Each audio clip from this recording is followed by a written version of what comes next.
Hey, what's going on, everyone? Check it out. It's the next episode, episode 9 of the Convergence. And with me tonight is Sir Rob from the Jedi Temple. Sorry, Am I muted? mistake. No, I'm sorry. It was the damn YouTube in my ear. Oh no. I'm sorry. So, anyways, as you can tell, I'm technically proficient at all of this stuff, and I've got it all locked down. So, had a little technical issues. I'm working on some jazz and all that stuff that ended up not working out, and I don't know why. But instead of getting frustrated and trying to deal with it, we just went with Restream. So, how you doing tonight, Rob? I'm doing great, man. Thanks so much for having me on. It's good to see you again. It's been a Yes, few weeks, right? it has. Yeah. What this weekend be 3? Yeah. Yeah. Very cool. Yeah. No, we just to catch everybody up. Rob does a podcast. He's been doing it for a while, and Ro from the Scarif Scuttlebutt podcast. He had a Scarif Con, the third annual Scarif Con there in Chicago, and a bunch of us decided to go make it a meetup, and we showed up and hung out and got to meet Dominic Pace and all that stuff. And what was that? Alley Cat Comics down there in that little section. Did a little podcast and went out to dinner and all kinds of fun. We'll get into that because that is something that, well, first of all, this hair is something that no one needs to see. So we'll just go ahead and put this hat right on. As you It's can good tell, I work. was, It's good work if you can get it. yeah, I was running around till the very last minute. So, all right, I'll stop assaulting your eyes with my stupid haircut. But yes. So for everyone who's just joining us, there, you know, sometimes it takes a little bit to get some legs, and sometimes it just gets views on the other end, but mainly this is just for podcasting. And I like to do this because I like to actually see who I'm talking to, and the actual aspect of doing an interview and being able to see somebody. I think that part of it, yes, it's the hangout aspect, but because we've met each other, it's a little different. And so, why don't we get into before we get into Chicago? Why don't we get into what you guys are doing on your podcast? How did you? What made you start? What was that fire? Yeah, I mean, I've been a fan since the original film, all the way back in monophone, I guess you'd call it. Just that one, yeah. Yep, yep. And no stereo surround for us at the drive-in theater, but from that moment, I was really hooked. And it's funny, it wasn't so long ago after I started the podcast that my dad had texted me at one point and said, "I never knew you were this into Star Wars. How long have you been into Star Wars like this?" And I said, "You're the one that started it." It's And your he fault. he was like, "What?" And that got him back in watching the movies again, which was kind of cool to reintroduce him to something that he really had kindled the original spark for. But watch the original trilogy. That was my childhood. The toys, the hanging out with your friends and talking about the movie. It wasn't so much theory crafting at that point. But once Return of the Jedi was done, other than Splinter of the Mind's Eye, which was one of the very rare books that came out at that point in time, Mm-hmm. the EU started, the expanded universe, and all the books that had come out, which were, I always refer to it as the dark times when we didn't think we'd ever see another Star Wars film again. Right. And those books were companions all through my high school and college years, and always kind of followed the EU. And kind of over time, just really developed a lot of knowledge of the Star Wars universe, which of course was all flushed down the toilet when they made the EU Legends. So Right. took that as an opportunity to kind of start learning it anew. But one of the things that had always kind of been in the back of my mind was that, I wanted to be able to contribute to the Star Wars community in a bigger way. And my wife, who grew up watching the films as well, but really that's all she knew. When the new film started coming out, especially during the sequel trilogy, and Rogue One specifically, which is a big favorite of hers, she would always turn to me and say, who is this person? Why is this important? Why did they name drop, General Syndulla? And I found myself constantly explaining little pieces of lore to her, and just kind of was a natural progression, I guess, she said, it would be really useful if you would just do a podcast and put this stuff down so that other people who are fans, but maybe not super fans, can go out there and have a place to learn what the importance of some of these things are, some of these places and characters. And that was really kind of what started the journey. That and my co-host Tom Howell was also starting a Disney podcast at that time, and he was encouraging me to. Sorry, I'm sorry. oh, I will cut you off. sure, no, that's all It's a right. bad habit. It's a horrible No. habit. I'm sorry, Tom. Yeah, He Tom has a Disney. Howell. He and Yes. his wife have a podcast called the Hyperion Adventures podcast that they've Mm-hmm. been doing a little bit even further back than mine. So he Mm. always talked about the fact that they were the podcast that wanted to be a Star Wars podcast, and so it was a perfect match for he and I, who were talking Star Wars anyway, to get together and do it as part of this podcast. And then Jedi Temple Archives podcast just popped into my head as a perfect fit, because that's really what I was trying to do, was put together a repository of knowledge for casual Star Wars fans. Even, Star Wars fans that have been at it a little bit longer can still pick up some things out of it, hopefully, and just do it in a fun way and be part of a fun network. And that's really what happened when we met up with Ro, and Red 5 was born, and here we are. What it is, it's the. I think what I want to dig into is what year was that? Just the journey. You know what I mean? Like, because there Yeah, are so many. What I noticed, and there are a lot of people who already know this, but there are a lot of people who don't. People have been doing this since the forum days. right. Since as we started to get that inkling. Well, we had the EU, but as we got that inkling that a new special edition, or like the rumblings of, yes, it went to VHS like the original cut and stuff, but when there was talk of actual special edition stuff, um, the forums and that sort of time frame, 95, 96, 97, when they actually came out, that was premiere sort of, if you were in that niche, there was a lot of information that was, it was horrible. I don't even know how these people, I mean, it was out there, and it was, a lot of it was just taught, because the internet was not what the internet is. What I'm interested in is like the years, the dates that these things happened, because like in talking with Ro and talking with you guys in Chicago, the journey for some of you has been, it's come in different phases. It may not Yeah. have been GTA at the time, but it's the forum days that shifted into this, and then you get married, and oh, now I'm helping her with this, that kind of thing. Yeah. What year was it that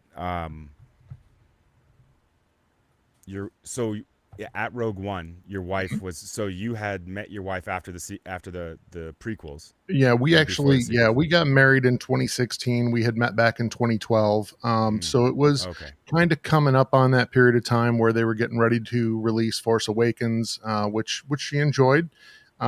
But once we got into Rogue One, I mean, I think for both of us, that was one of those films that just reeked of the original trilogy. The Mm-hmm. feel of it was so much like the original trilogy, and as Ro always calls it, it's a love letter to Star Wars fans. So Mm-hmm. that was hugely appealing. But really, I mean, even before that, my son, who is now 13, grew up and kind of, we came across Rebels together. He has watched Clone Wars multiple times, and so even he, would mention things, and I would be able to bring up little bits of information that would make him enjoy the episodes a little bit more. And it was, really that point in time, after the prequels, which I enjoyed the prequels, but I wasn't super passionate about those films, like I was about the OT, like I was about the EU. And so once we got into sequel trilogy, being able to experience that with my son, and being able to experience some of these animated series like Clone Wars and Rebels that really had ties into periods of time that were in the overall arc of the story that we knew, but kind of fleshed out a lot of details that maybe we didn't know. Mm-hmm. That's when the passion really started to come back. And, this was just a perfect fit where, I felt like I had something that would be of value to other people who enjoyed Star Wars. And really, I mean, as much as I'm trying to put stuff out there to, to improve or to enhance other people's enjoyment of Star Wars, It's given back so much. The community with the Red 5 network, Pat and Charles, Roe, all these people that I talk to on a daily basis now, Tom, certainly, and to go to an event that is, a 3-hour drive from my home, but to connect with you guys in person and just feel like we have common ground, that it doesn't matter where in the country we're from or what our background is. We have something that we can sit down and talk about and that we're really passionate about. And that's super special. It is. It is truly amazing. And I mean, you can almost fall backwards into any group of people who are welcoming but distant. You know what I mean? And hey, what's going on? But not really. Um, I don't know. There have been instances, not just with this, but going into. I'm hearing. Are you hearing that? Is that me or? Yeah, no, I fixed it. Oh, Sorry about that. No, you're good. I thought I broke something. No, but this community in and of itself, those that are podcasting, YouTubing, that community is what I'm talking. But I'm not being specific. I'm actually talking about from underwater basket weaving, any fandom. There are groups that will foster, and with Red 5, it wasn't just Red 5, and that was the interesting thing, is that until we had a flag, it sort of, the family was already there. You know what I'm saying? Because of how people were talking and this and that, it was these friendships that sort of transcended. Oh, like extra techie, do this, do that, to fix this. We say something and he just posts it, and dude. And you have that, hey, we need this fixed. We got a guy for that. Hey, she can do that. And having the network where everybody's island is all connected. Right. But everybody's allowed to sort of govern their own little universe. And that aspect of it is they were those people beforehand. You know what I mean? And we were watching it, and Roe was just, you know what? And why don't we just call it something? If we're just going to hang out anyways, let's call it a clubhouse of some sort, that kind of thing. And it's genius. And it's spiraled in the creative aspect of it. Just us talking for those few hours in Chicago, the creative, everything that everybody was talking about is just, you could just feel the buzz, even in the gay bar. But but we'll get into not everyone gets an after scare kind of event like that. So no, not at the bird cage. No. Yeah, we'll tease that for later. Right. But yeah, so there you are in 2012, and what phase was this in? So your wife, okay, so no, Rogue One is what you said. Yeah. And you were, how did you transition into actually doing a podcast? Did you start elsewhere, or was it just kind of you and Tom talking and then let's go? Yeah, I mean, Tom and I had met through, we were both trying to get on the same Disney panel a couple years prior, and he had done, we had to do a video if you got to the second round of this application process, panel of people who basically can provide advice to people who are looking to plan Disney World vacations and things like that. And so, Tom and I were both going through that application process, made it to the second round. And when he did his minute-long video, he did his video in Jedi robes. And we knew of each other at that point, but that was the first time I'm like, I could get along with this guy.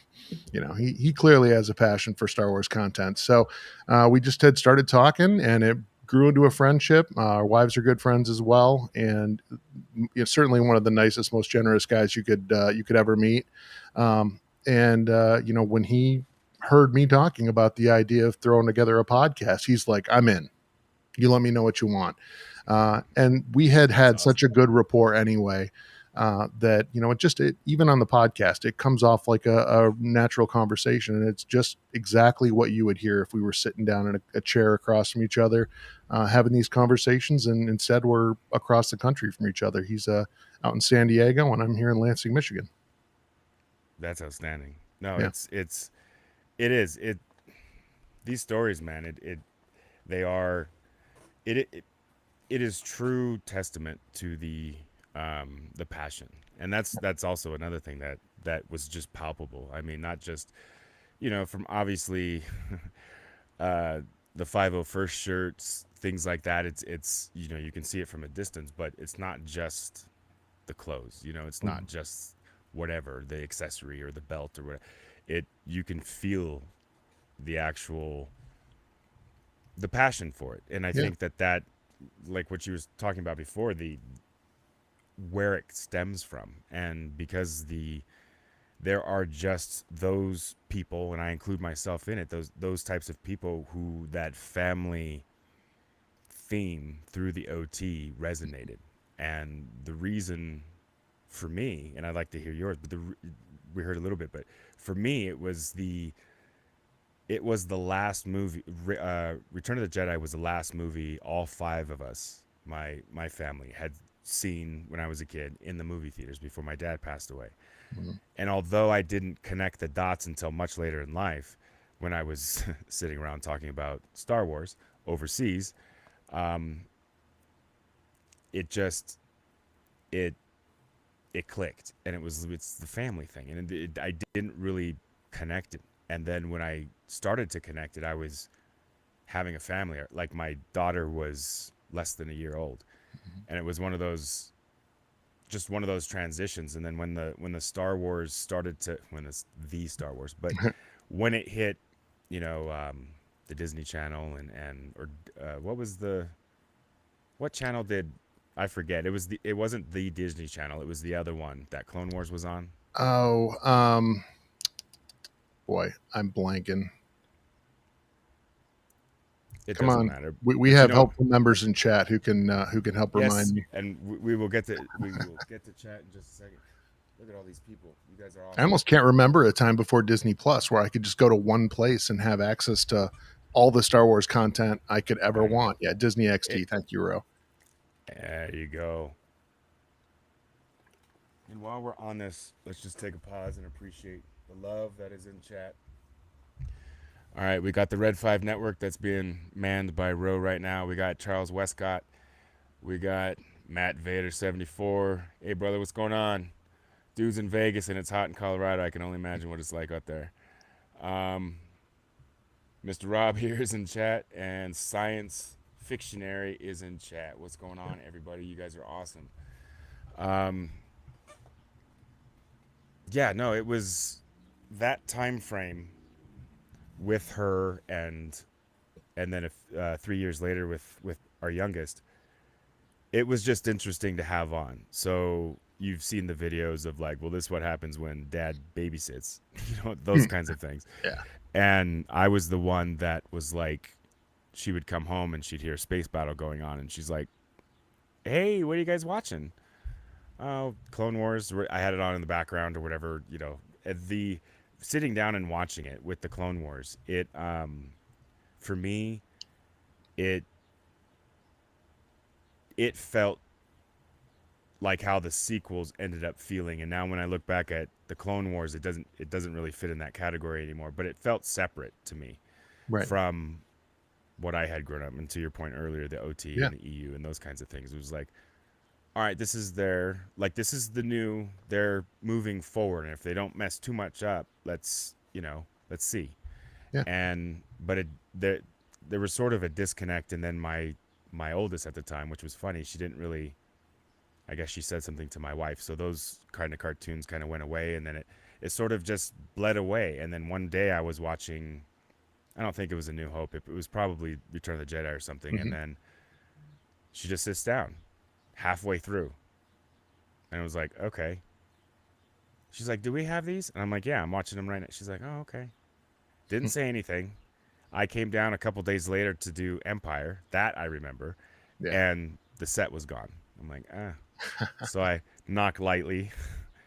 "Those are the only discs. I will kick you out of the house if you wreck. So let's Right. just." And of course not, but you know what I mean. It was just You'd like, think about it. You'd think about it. Come on. right, exactly. I'd be like, "Honey, you have to take this one because I have to go for a drive." No, But yeah, it was that sort of thing. The put the foot down. There are many movies, but this one is mine. You know, that kind of thing. And when she when that happened on its own, Mm-hmm. I can't there's nothing I could have done to have encouraged that Yeah. her doing it on her own was completely different, which my youngest has she's never she has seen Empire Mm-hmm. and she knows the basic story. But I wish I had video of it. She had her I swear I wish I had video of it. I could have that thing would have blown up her I am your father Mm-hmm. moment because I was looking right at her. She was kind of canted away from me and she was leaning forward on the couch and that during that whole sequence. And when they're having that discussion, I totally anticipated and was looking at her and Did you know almost about like, that? why didn't you tell me? Just like Exactly. Luke, you know, Right. or not like Luke, but when he's yelling at Ben, you know what I'm saying? He's, why didn't you tell me? That kind of thing. That's the look I got, and I was like, Yeah. if I only had that on video. Right.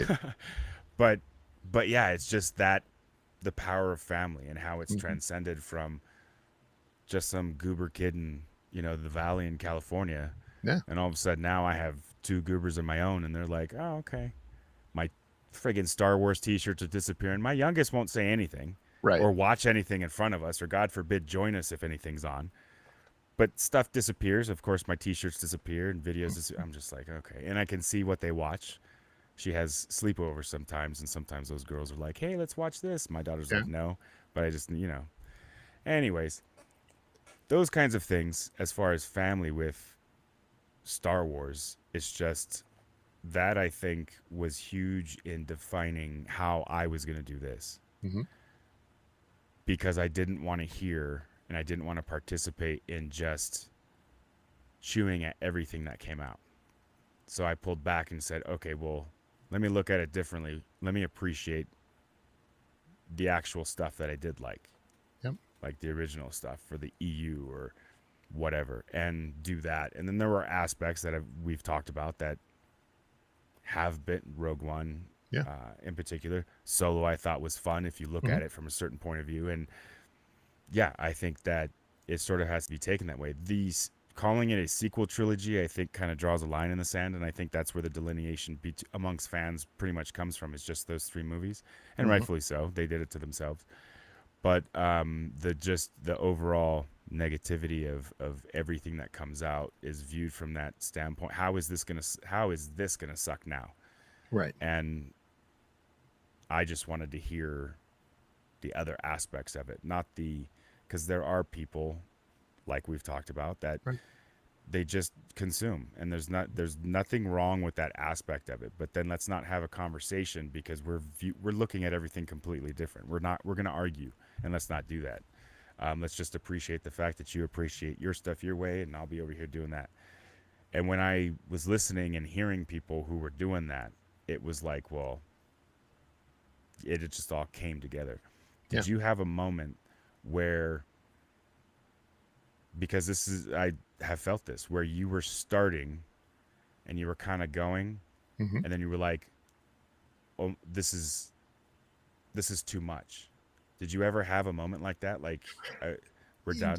To some degree, yeah. For me, when I first started out, for the better part of the first year, I was doing weekly episodes, and I ended up backing it off at the beginning of year two, to kind of go in every other week, just because I wanted to be able to. Um, I didn't want to burn myself out, and even with that, when the pandemic was going on and I had some other things going on, leg injury that I was dealing with, it got to the point where I took a longer break than I even expected to, just because I had other things going on that I was dealing with. But um, there have been times when I kind of wondered what I got myself into, just because of some of the toxicity in the Star Wars fan base. And unfortunately, one of the things that happens when you've got a podcast, you tend to want to get out on social media and do things to help promote that.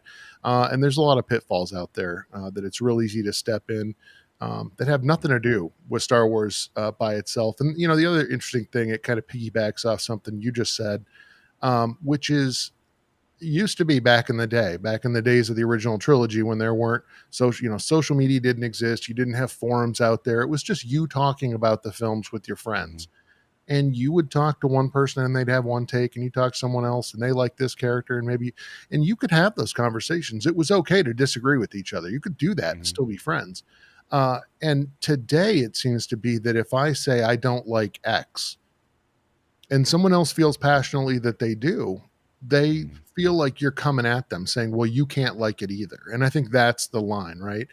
You Right. can say I don't like something. It doesn't mean that no one else can like that. Right. And that seems to be kind of a thing that society has lost a little bit. Everything is a challenge, right? Mm-hmm. And everyone feels like if I feel this way about something, then everyone else should feel the exact same way about it.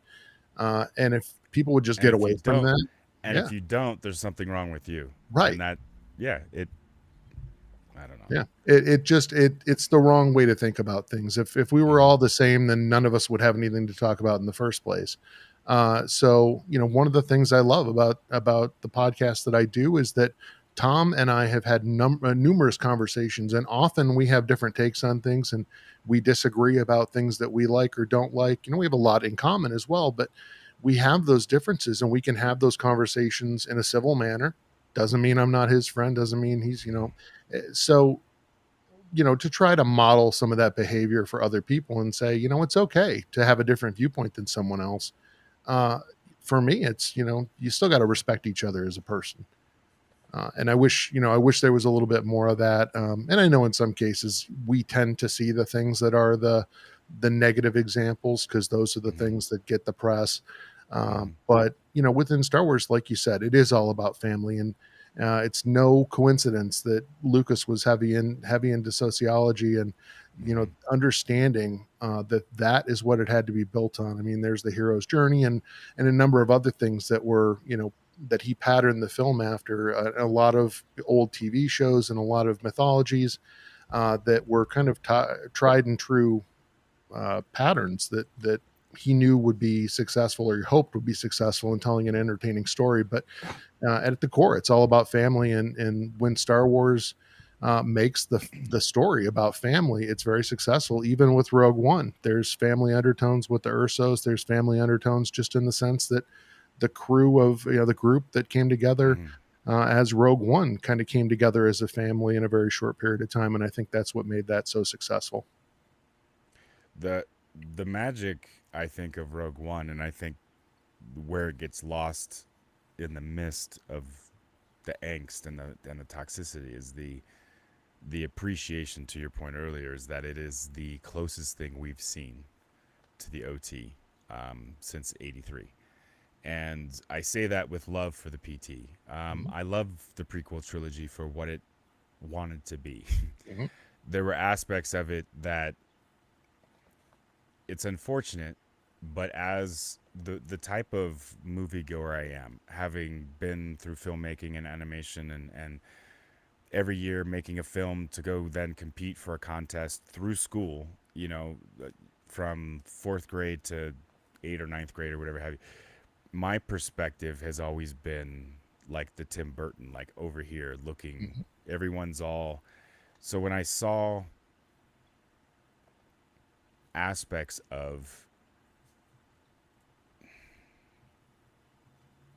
I don't know, it was just it comes back to the appreciation of what the original trilogy meant. And I think Rogue One gets the closest. I think Rogue One, the undertones, the knowing that the crew's not going, we're not going to see them again, in theory. There's no movie after this, let's just say.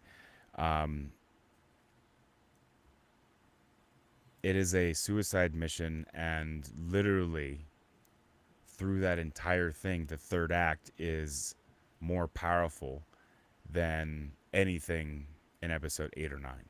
Yeah. I mean, there were aspects that tried to get there because of mistakes that had been made, but it was hard to view those movies because of the mistakes that had been made. But when you take Right. Rogue One as an island, um, it could and that's again, it it feels like it could exist in that universe, and it did. The prequel trilogy was, it was just an experiment. Yeah. That's what the CGI and the just the overuse of it. I think Hmm. everyone in hindsight sort of agrees, and I think that's a lot of where the consternation came from surrounding the PT was the overuse of the technology. But again, do you tell Spielberg when Jurassic Park comes out that that's overuse of CGI? I mean, what the hell Right. is, you don't know what overuse is until you're like, oh shit, that was too much. Right. You know what I mean? Like I did too much, so oops, next time. Yep. And with subsequent movies, you did feel that because the behind the scenes, you can tell that they there was more present for the actors in Right. every iteration almost, when Yep. practical, of course. But he took into account.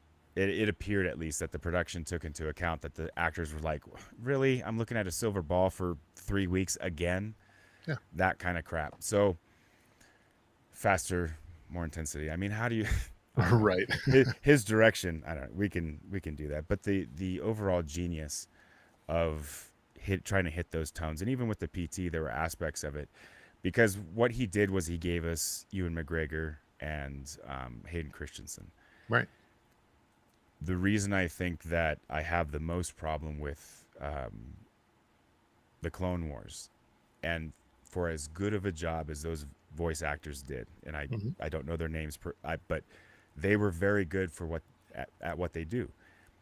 The problem is with the animation and then the voices, it pulled me. You know, when Yeah. you watch a Batman cartoon, you can kind of go from cartoon to cartoon, and you're just okay. It's like this.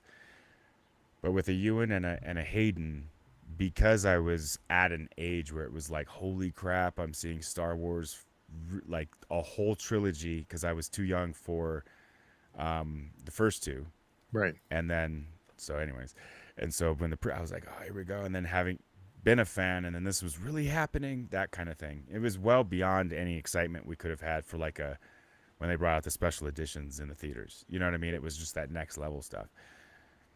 So to then experience that, the Rogue One was the closest to all of that.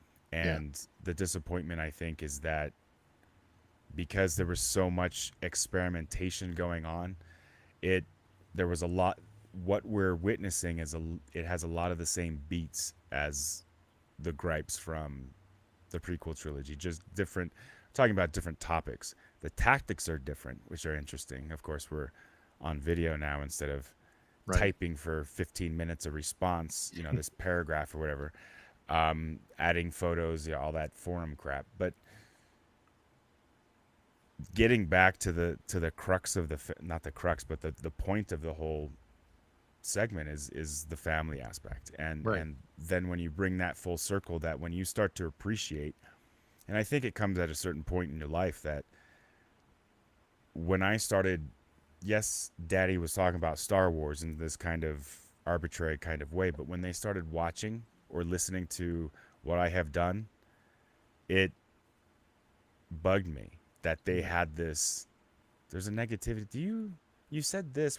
They're asking questions that made me think that they thought something different than what was being said. You know what I mean? As far as my temperament towards what they're doing now, I wish them the best. I wish that there's a point in time where you have to put pride aside and start to listen to what everybody is complaining about, because if you Hmm. keep making the same mistakes, it's the definition of insanity. And Right. although there will be people to see it 12 times, will there be enough of them to have $1 billion movie? You know what I mean? The next Star Wars is not guaranteed $1 billion at this point.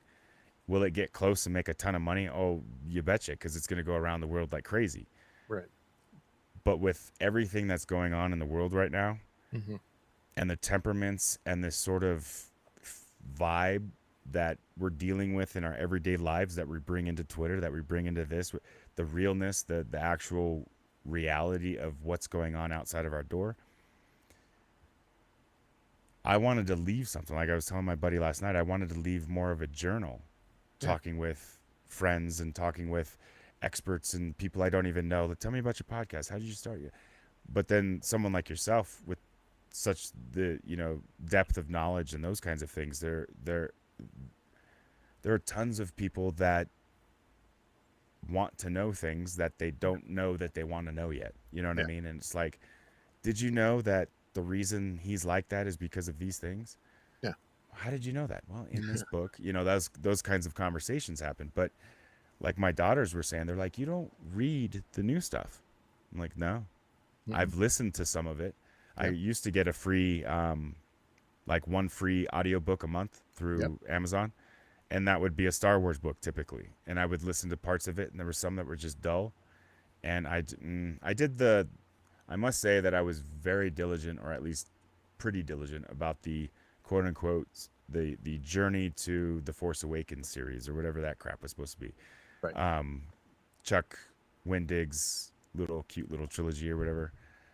Oh my goodness, that dude. The wibbly wobbly TIE fighters. Oh Remember yeah. that? Yeah, he's fantastic. Yeah. I read that right before bed for several months in a row. It took me a long time to get through that damn thing. That was, yeah. Anyways, that No, was I mean hard. I'm right there with you. I've struggled with a lot of the newer books. Um, and obviously the films have been incredibly divisive, and I get why. You look at even Rogue One and Solo, which are some of the more generally acceptable of the new films. They cobbled those together. I mean, they had director issues and they had issues with the actors. And, they were able to cobble together workable films. And in the case of Rogue One, it turned out, far better than I had even expected. But Mm-hmm. uh, well, with the sequel trilogy, what I would just say is that I think they suffered from a lack of an overall vision. Even with the prequel trilogy, you had Lucas at the helm telling the story from what he wanted to get out of the directors. Same thing with the original trilogy. So he was able to kind of keep that overall story that he wanted to tell moving forward, and that's what was missing in the sequel trilogies. But to your point about the prequels, what I will say as it ties into Clone Wars is Clone Wars to me, and I didn't get into it until later than most, I would say, but it provided so much additional information that I needed for the prequel trilogies to work better. They still, they're still all the same flaws. Too much CGI, which I think for Lucas was something that it was probably hard for him to deal with, and the reason that he kind of got out of making films after that, because with the OT, he pushed the boundaries of technology and succeeded on a level light years beyond what he would have ever expected. Mm-hmm. And you read the making of books and you realize what a tight thing it was to make the dates for the film, and it was all because of special effects work. But this was the first time he tried to push the boundaries of what he could do with technology, and it didn't pay off. And to your point about certainly the practical items that they would put on sets to make it work better, that's all fine and great, but you have actors that at the time they weren't used to working against those green screens. They were kind of set Mm-hmm. up for failure. And the story, certainly with all the political aspects of it, was going to be a little bit more difficult to keep the action pumping than what he told in the OT, which he knew that was the most action packed of the entire 9, 10, 11 chapters that he was thinking of Mm-hmm. doing. And that's why he put that out there first. But it's just it's a situation where the Clone Wars for me filled in the background of the characters that we saw in Phantom Menace and Clone Wars, so that by the time we get to Revenge of the Sith, you have a little bit better understanding of how this mighty warrior and Anakin had actually fallen to the dark side, and how he was compromised by Sidious in so many ways. And it filled in stuff that was missing from just that 3-film arc. So I do agree with you that it was really hard to get into the voices of Ewan and Anakin. And I know Charles in the chat can tell us the names of the voice actors. I'm blanking on them right now, but uh, you know, once I kind of got past the first season or so, that didn't bother me as much. Mm. But it was information that, especially as I rewatched it over time, I've just grown to appreciate more and more. Rebels was a whole nother thing. Rebels was something that initially I wasn't quite sure if I was going to get into, and then once it snagged me, 4 seasons wasn't enough.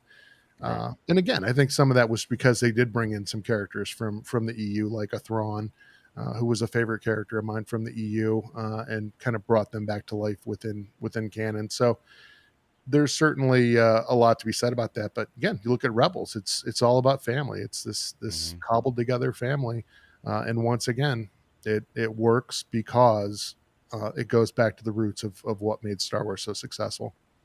It does, and the I think I what I had to get past with the Clone Wars, and I didn't.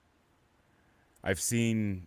I'm into season. I've gotten into season 3, and then I got away from it because then I got into Rebels because I was like, holy crap! I still have like 400 episodes of Clone Wars to finish, but I can go through Rebels fairly quickly, and so I transitioned to Rebels, and again, it was very similarly. I wasn't. I was like, okay, let's watch this, but I wasn't. I I wasn't excited for it. So as it came out, I was catching up. It was already out, and then so I was catching, and it was. In fact, I think I watched the last season live. Maybe I don't know. I don't remember, but that was one of the shows that built. It got better, even in season 1. The last episode of season 1 was far better than where they were coming from in the first part of season 1. I don't know exactly even when you rewatch it, it's like it starts to shift at the end of season 1, and then season 2, it's kind of like they were talking to one group of kids, and then it's the next year. So now they're talking to an older set of kids, and it kind of continued to do that. Like they keyed in on an 8-year-old and then followed them through till 12. You know what I'm saying? And treated them that Yeah, way. So by the time you get to the last season, you're like, they're talking about some heavy stuff here. yeah, But the kid is, and that's how I started to view it. Like the genius of this, they literally caught like a 3-4 year window, and then they're following those kids and treating them like adults, and the story is growing with them. sure. And but yeah, the bringing in the EU and other sort of characters, I think that the taking the taking the notion that it's a universe, dude. Okay, Luke, it was a rumor. You know those like that is the I think the direction they're kind of going. That's kind of how what the impression we're supposed to get from both Mandalorian aspect as well as the sequel trilogy. But in the EU, we know that that was all different. So our it's like we're being brainwashed Yeah, because in the EU it was like, look what my boy did, yep, look what he did, yeah, and you know what I'm saying, and yeah, they weren't in hiding, and it was just there's another Jedi, and that aspect of what happened after Return of the Jedi, story wise, I think it scared the shit out of Disney. yeah. I think Lucasfilm was like, what could we possibly do that is going to beat the OT? Right. I still think they should have set themselves up for success and set that thing after Han, Luke, and Leia presumably would have died Hmm. and told the story in flashbacks with the actors being together, but told in flashbacks of Yeah, them being younger or present reality age with a Chewie and those kinds of things. yeah. And then just be about the kids, but or I even love the that grandkids at idea. that point. Yeah, I love that idea. I mean, certainly they put themselves. Look, Lucas decided he was done making Star Wars after the prequel trilogies, but even before that, I mean, he kind of missed his window to take advantage of the big three Hmm. uh, by not going into the sequel trilogy, and I get why he did that. Um, but there are so many stories from the EU that are worth telling, and were powerful storytelling, and really kind of, we know that Anakin falls to the dark side. We get it, you know, that's a powerful situation, but the EU dealt with that all the time. You know what happens when you try to establish a Jedi Academy, and there's these forces of darkness out in the galaxy that can take someone. It's the story of power. Hmm. You can be swayed by power, and you can make mistakes. And how do you deal with someone who makes these? It's like what would happen if someone with superpowers? It's like the boys, right? Mm. on Right. uh, on Amazon Prime. You know, if you have these incredible powers and you can do these horrible things with it, how do you redeem yourself from that? It's easy to sit there and say, you know, Vader, you know, you're my dad. I forgive you. He dies. They don't have to deal with what the downstream impact on the galaxy is from these crimes, and the idea that you could then turn this person back to the light. Well, he still committed all these crimes. You know, there would have to be some sort of atonement for that. And the EU dove right into those types of issues. I Right. mean, they had Right. characters that would, you know, destroy planets and blow up suns, and then what do you do with that person if you pull Mm. them back from the dark side? Uh, and how is the galaxy going to look at a person like that if you forgive them? Like Because a there will Revan. be people who don't. So there was a lot of complexity to some of the stories in the EU. I get that people had issues that, you know, it kind of went off the rails in spots and got a little bit crazy. And I've read posts about some of the incredible godlike powers that Luke developed over the course of the EU, and I get all that. Um, but for people who grew up on the OT, or, you know, came to it later and grew to love these characters, to see them laid so low after not having seen them in forever in the sequel Mm. trilogy, uh, that's kind of a tough pill to swallow. And none of them really shone. They all had kind of taken a very dark, negative twist. Mm-hmm. Um, and, you know, that's not how people want to look at their childhood idols. So I'm not surprised there was a lot of, you know, conflict with the sequel trilogy. They, for lack of a better term, they brightened Rey Yeah. at the detriment of fans. So they held her. We're following her story, and now your favorites are now background characters. Right. That was in direct contradiction to how it was presented to us, and that I think it was the first betrayal was, and it's going to be about Han, Luke, Leia, you know, and Mhm. everybody went wild because what image does that create in your mind? Right. Not that, oh, they're never going to be, you know, in the same scene together, but Yeah. they'll be in the movie and we'll all be fine. No, They should. to say that totally brings that, it creates that image in our mind that, holy crap, they're going on an adventure. And so now we start going, well, what adventure are these three going on? Right. In addition to the new generation, Yep. presumably, we were all thinking, because what did they say? They told us 30 years and all that stuff. And when it came out, well, Force Awakens was different. It was by the time that Jedi hit, because I was able to I just didn't participate in some of the things that I wasn't interested in with Force Awakens, and then going into the Last Jedi, I was excited, but again, there were other things. I didn't consume everything, and that was something I was paying attention to because that was wholly different from my experience with Star Wars in the past. And then hearing in retrospect, you know, Monday morning quarterbacking it, hearing Mark Hamill warn us for a whole friggin' year. Not my Luke. Not my Luke. Right. Just telling you right now, it's not my Luke. And no one listened. And everyone's, hey, December 15th or whatever it was. And then I walked out mad because Yeah. it was beat for beat. I don't know if you remember this, but the story leaked. Not not the script, but like Right. Right. Han will go here or whatever. The overall plot.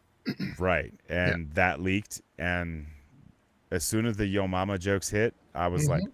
no, I take that back. Was it yeah, it was Yo Mama. When Yo Mama hit, I was like, it's totally good. And in my mind, I was checking that shit off. Yeah. And when they got to Mary, you know, what is that? Mary Poppins or whatever, Leia Oh, Poppins. yes. Yeah. When that happened, I was like, oh my God, that means that. And then I fast forwarded in the plot summary that these things are now going to occur. And I Yep. had to watch those happen. And it was like watching friends or family members get killed or Yeah. something. It was just like, I have to sit through this now. My daughter was all excited. Right. She liked it because she had no context of like where I was coming from. Right. So it was the jazzness of dad sitting next to me. It's just the two of us at the theater and we're watching the movie. And it's this and that. And then like the first one, because I had taken her by herself to go see the first one. And then as a family, once I decided that, asked my daughter, do you think your sister would, is that too much? Yeah. She's like, no, it'd Right. be fine. Then the four of us go. So I had seen it 3 times by that point. So by the time Last Jedi came out, we did it again where we went to lunch afterwards, and I was all quiet, and she was like, "Let's talk about the movie," and I had to do that. So, I for a brief time I talked about the good points, and I really liked the style of his hair, and that one guy looked really sharp in his uniform, man, and Right. those kinds of. And she was like, she wasn't buying it, and then she heard me talking, and and then we had a chat, and she was Yeah. like, I can see that. So when we went back and watched Force Awakens had so much promise. Yeah. There were so many, as he calls them, the mystery boxes Mm-hmm. that could either be unwrapped 10 years from now from a Yeah. book series or can be unwrapped in the sequel. JJ was just like, here you go. Now, JJ's not a favorite of everybody, and that's cool, Right. but there are aspects of what JJ has done in the past. Like he and Tom Cruise basically, we have the Mission Impossible series we have now because of JJ Abrams and Mission Impossible 3. Right. When you go back and watch that, it's such a departure from 1 and 2 Mm-hmm. that you're like, how can you not have sequels to this damn thing? And then, of Right. course, they've been successful since. So he rebuilt that. And again, not to discredit any Star Wars fans, but to bring Star Trek rather, to a new generation. Forget the lens flare and all that stuff, but to do that in such a way that was as reminiscent for, I think, the actors we had as it possibly could have been. It hit certain beats, it was timely, those kinds of things, but was it, well, of course they cheated. It's the Kelvin timeline and not so, and that's, again, it's a cheat, but it's genius because it's like now we could tell whatever the hell we want, Right. because it happens before these two Jokers are born, and it is a cheat, but it gave us, Leonard Nimoy for a brief moment. And although Bill Shatner has his opinions, I enjoyed his presence in the movies. I truly did. And I very much enjoyed the respect that was given to him, even in Star Trek Beyond after his passing. So it was, I think it was handled very well. Mm-hmm. Is it the original series? No. Is it Next Generation? No. It's not that on purpose, because they can be goofy and do things regular Kirk wouldn't do, because this isn't your daddy's Kirk. Right. And I think that rubbed enough people the wrong way that the series is kind of having issues right now. Yeah. But with Star Wars, that level of messing around shouldn't even have been on the table. I honestly don't know what the hell was going through some of these people's minds. Yeah. When they're like, what should happen? And it's like, well, how do you have an alien who has no arms be your mechanic? Come on. We don't talk negative about Claude. I'm just saying. He's a Sith Lord. Claude is a Sith Lord. Yes. In fact, in the chat, I'm telling you, I'm doing that. The change my mind booth. I'm gonna do that. I'm gonna try to do it legally, but I'm gonna get a little table and I'm gonna have a thing in front of me that says Jar Jar Binks is a Sith Lord. I'm a big fan of Darth Jar Jar, man. I got to get a the couple only way you people can out there. explain. It's the only way you can explain his uncanny luck in the films. Right. I got to get a little bit more gear. I was a little ostentatious thinking I could do it this weekend. I need a little bit more gear, but that's something I'd like to do, is just sit out there and have a couple people film the interactions. I think that would be hilarious. But yeah, I think I got to a point where I was like, I'm done complaining. Yeah. I want to have fun with what I have fun with. And so that sort of branched off and became an appreciation of the older stuff and vintage G.I. Joes and getting back into those comics and that kind of thing, and beginning to appreciate the older stuff that I did like, and bringing attention to that and anticipating what's coming ahead of us and being cautiously optimistic. But with a track record, it's like, look, you've beat me 7 times, but I keep coming home. Maybe he won't beat me this time. It's a bad analogy, but I mean, it really, it's appropriate though. It feels fairly battered at this point. It's like, here's your shit, throw the slop underneath the jail sentence. You'll consume this. Right. And then all of a sudden, out of nowhere, we get the Mandalorian. Yeah.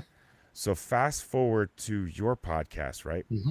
So when you guys, so the Mandalorian, try to go back. It's October, and it's at midnight, and you're thinking, what is this going to be? You know what I mean? I was What's going? nervous. No, I Were you? was nervous. I was nervous. I mean, and I, even with the sequel trilogy, I remember going into the theater and being, for Force Awakens, I was excited. It had been so long since I'd seen a Star Wars film, and I was truly excited to see it back on the big screen. My son was of an age where he was going to be able to go to the theater with me and watch it with me, and I was excited about that. Mhm. Um, and I was pretty positive about things.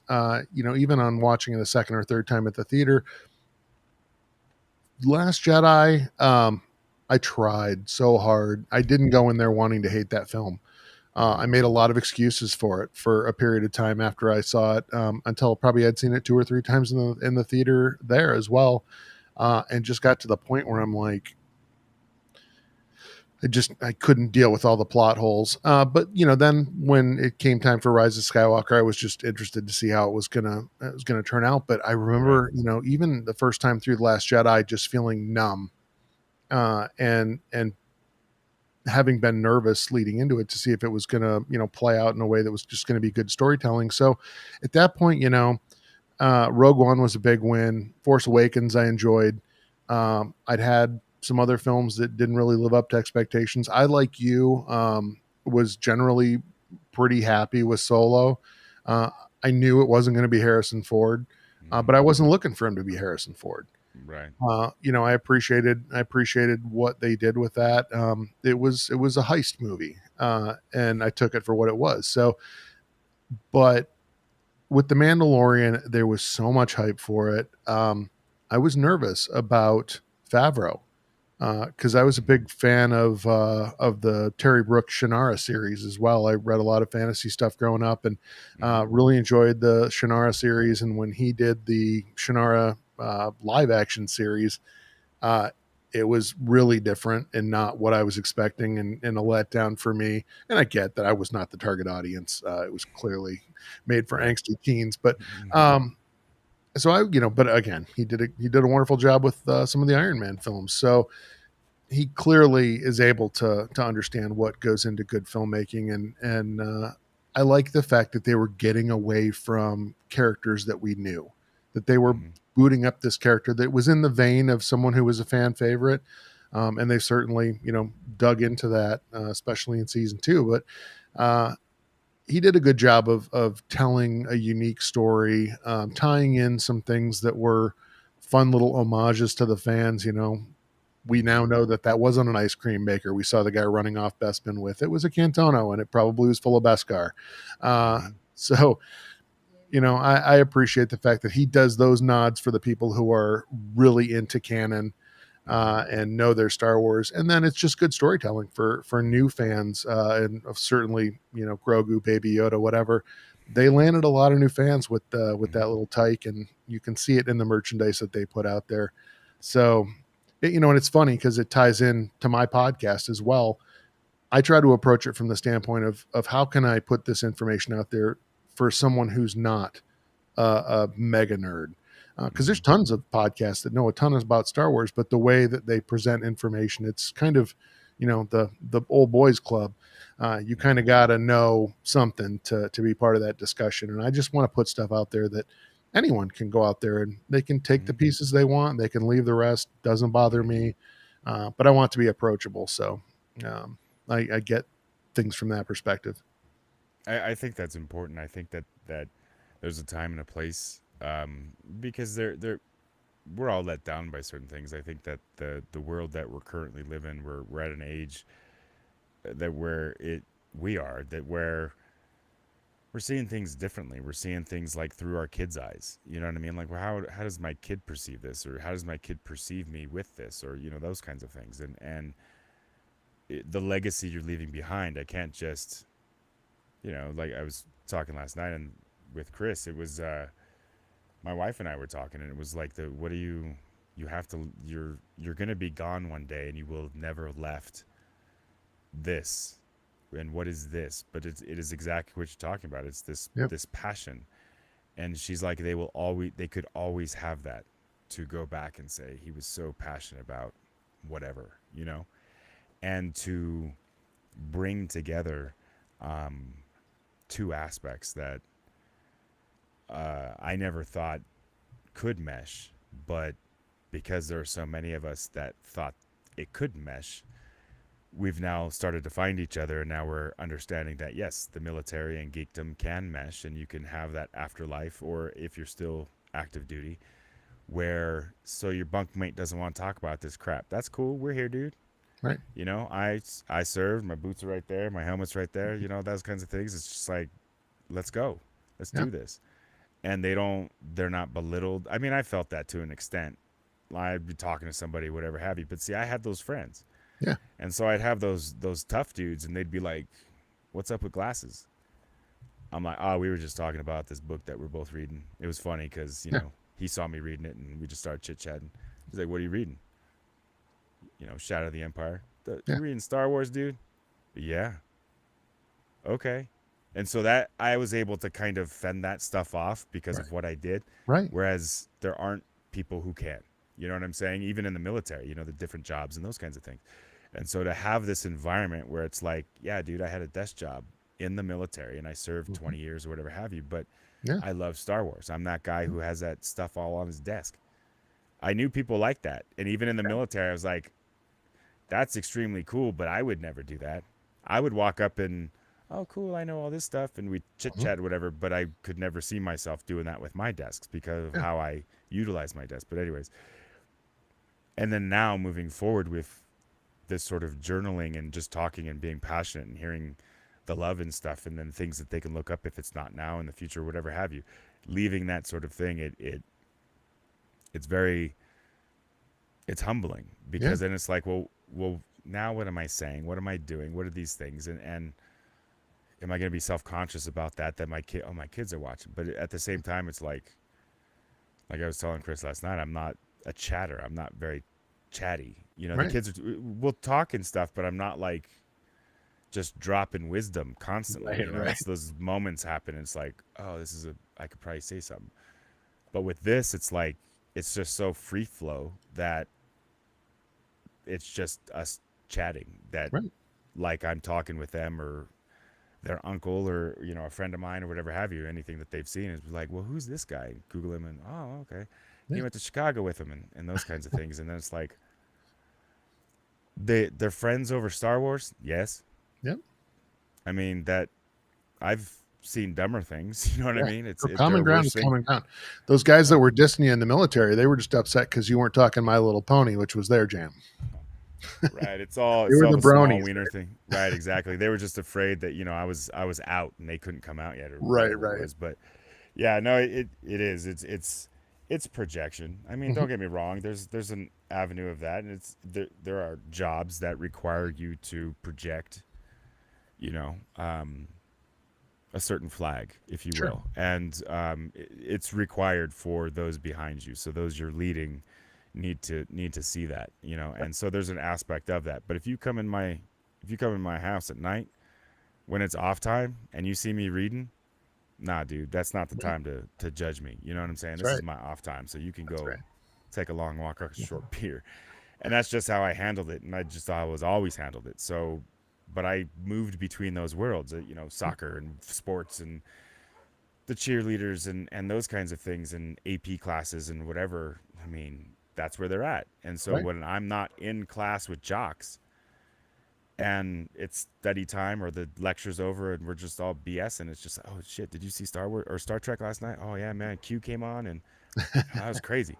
And then all right, check you later, dude. And I go right out there and I, you know, track and field or something or, you know, whatever it is. And it's just like that was just the worlds that I ran into. And then when you, strangely enough, when I got out into the military and things to watch people still interact as though it was just an extension of high school. Right. I was like, dude, how do you have a gray beard, but you're still talking like you did when you were 15? Yeah. It's everywhere, man. I still talk like it, but it's everywhere.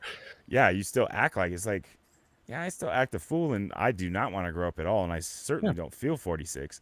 But at the same time, I'm at that age where I'm like, oh, okay, I'm 46. I probably shouldn't be wearing a Goonie shirt right now. But you know what I'm saying? It's like it's You're not wearing that for me. salty. I know that, Alex. I wish you would have been there at ScarifCon. I would have told you to wear that shirt. I picked up a whole bunch of I picked up a whole bunch of goofy shit at Kohl's. I went there to get As some you stuff should. for this trip I took, and they didn't have my shoe size. They never Yeah. do. I never go to Kohl's, but my mother-in-law gave me a bunch of gift cards and stuff. She's like, "Go get stuff for the trip." Yep. So I got Yeah. t-shirts. I got Jurassic Park. I got this. I got I don't know. There's a bunch of goofy stuff, but this is the thing too. Is my kids watching me, like they listen to it, they're like, I can't believe my dad's actually talking about that or Yeah. whatever it is.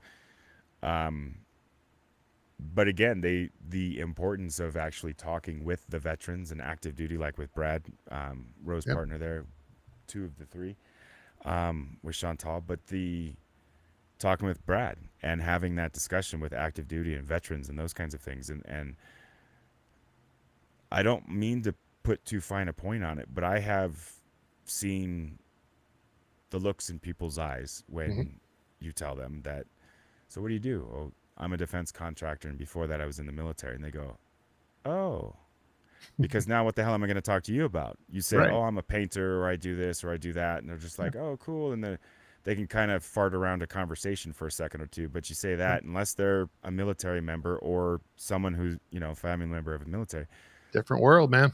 they're just like, oh, wow, I don't know how to talk right now. Just talk, dude. I mean, Still a person, you know, right? right. And You got interest.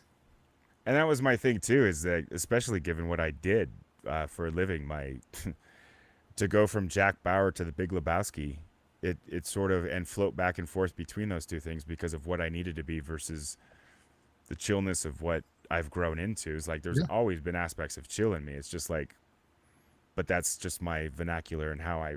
That's just me and my wife. There's certain things and stuff. She calls me the Big Lebowski because I'm so like, yeah. But getting back to, so we're at the sequel trilogy and we're at Mando. Yep. And as we go through Mando, and we're seeing the familiar, we're feeling it. The music's a bit different, but I said this early on, and it got panned. Is that the music feels Star Wars? Right. It didn't feel. It wasn't John Williams. It wasn't meant to be. It was Mando. Right. And when I heard it, don't get me wrong, it took me a minute, and it wasn't something that was. I don't want to say easy on the ears. Like it was. It didn't sound cool, but like I didn't get how he was using it yet. I guess is what I'm saying, is that I noticed it a lot more when Right. it stood out a lot more. But then as he's using it to tell the rest of the story, Hmm. watch on subsequent views of the first few episodes, where I remember hearing the music or noticing the music, I should say. There are aspects where it's used as a third character or Hmm. an off-screen character. And what what other aspect of Mando did you think they took license with, and the fans just grabbed the whole and said, "Just take me"? I mean, Grogu aside, I mean, Right. what else? What else was there about the show? Because it felt like there was several things that were so familiar, and yet other things that were like, but we're taking this journey you've never seen before, and we're just like, okay, what Right. other thing did you find like that? Well, I mean, I need to speak to the music first because this is an area that I have grown to appreciate more and more over the years.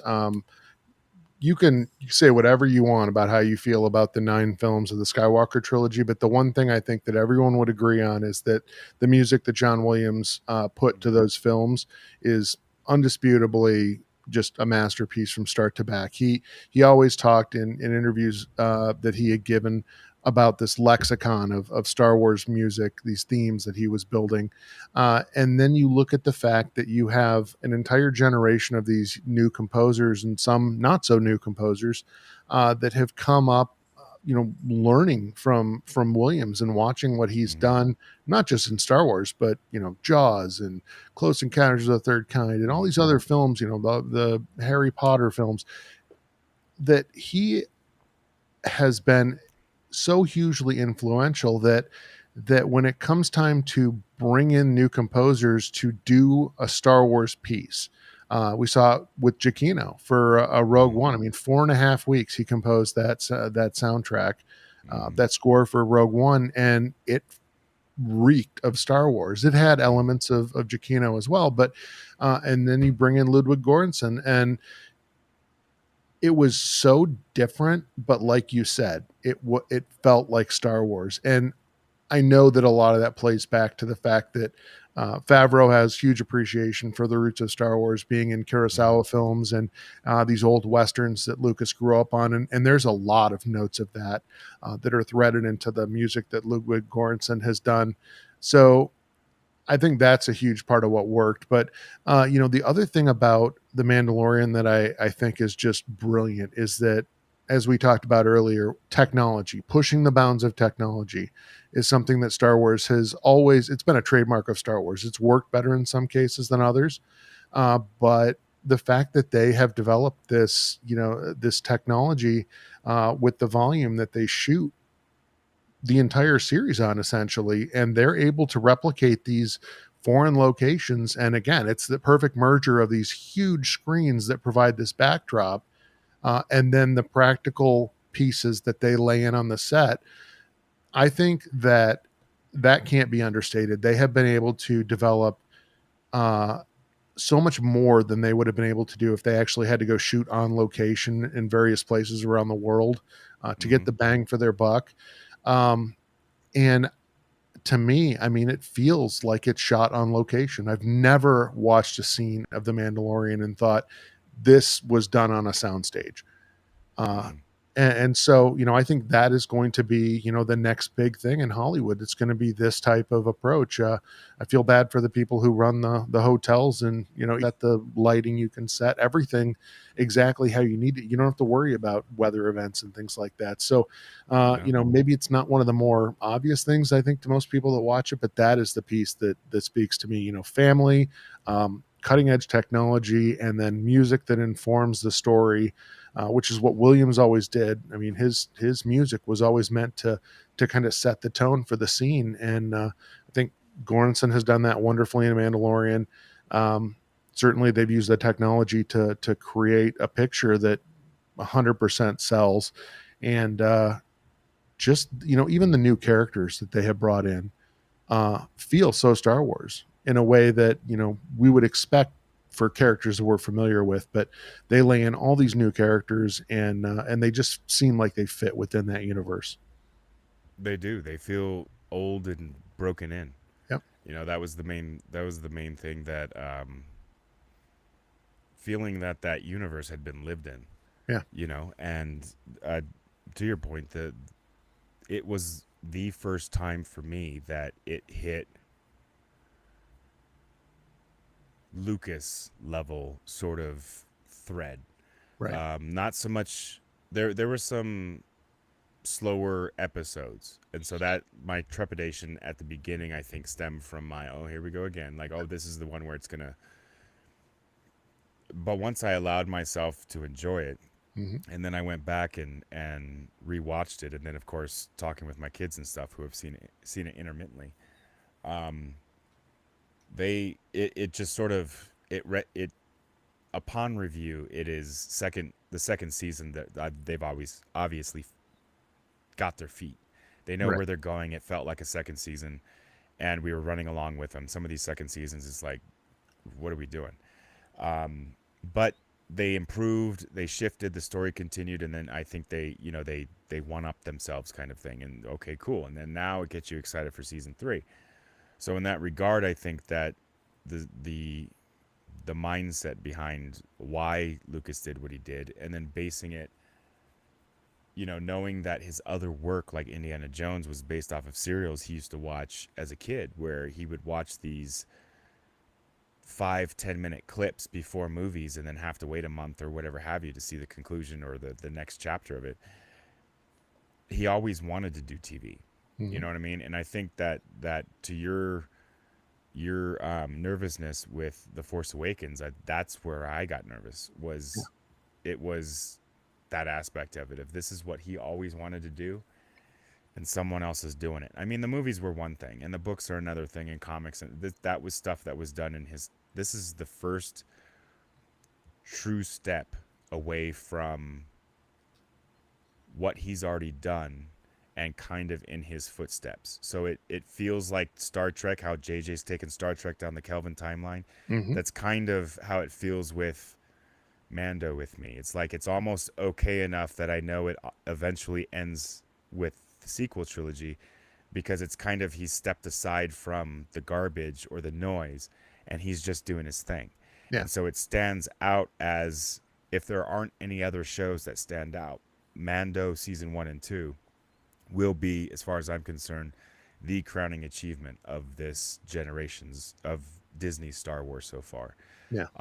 As a complete set. So, 1 through 2, obviously. Sure. But they each had, and even those that I didn't appreciate first run through, like when we first meet Kara.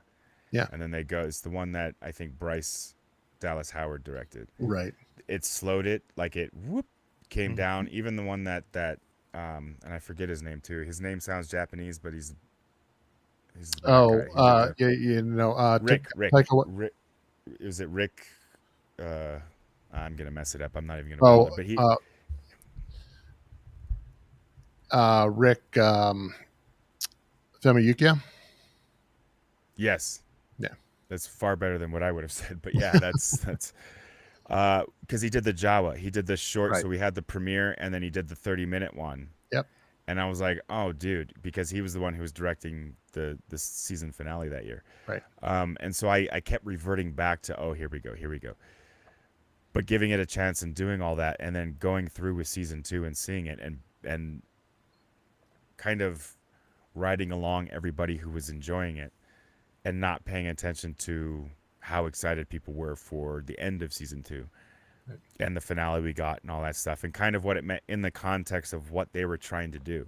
And that's where my appreciation of it comes from, is Right. What are they trying to do? And if they were trying to be something that, I don't think Mando tried to be something that it wasn't the entire time. I think it worked within its parameters, and it said, this is what we're doing.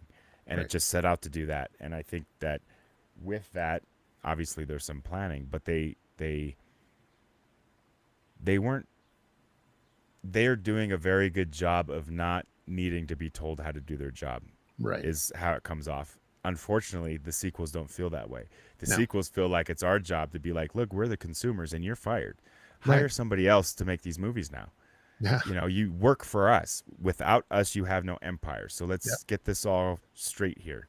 And to be talked down to and belittled and berated for not liking the garbage that's on our front porch, well, I'm sorry, but yeah, I don't really feel like buying any of your stuff for these things after you say the things you do.